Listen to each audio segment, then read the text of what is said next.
Welcome to the Slop Farm. Enjoy the video. In this video, I will show how to connect X32 Edit to Mixer. Open X32 Edit, power the X32, and select the mixer from the network list immediately. Choose a wired connection or USB for lowest latency and reliable recall of scenes.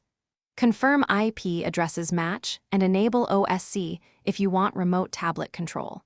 Save a session backup before making big changes, and test faders and mutes to verify two-way communication. Connect the mixer via Ethernet for multi-device setups and reliable sync. Give the X32 a fixed IP so X32 Edit always finds it, and set your computer to the same subnet to avoid connection drops. Use a good Ethernet cable and a powered switch when sharing a network with other gear.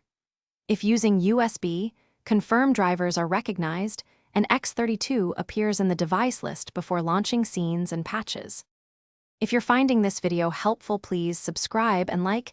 It really supports the channel.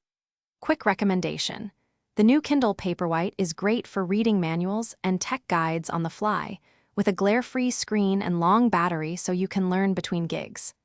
I've linked the Kindle and a few deals in the video description, so take a peek if interested.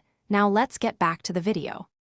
If X32 Edit won't connect, reboot hardware in sequence and recheck IP settings to re-establish handshake.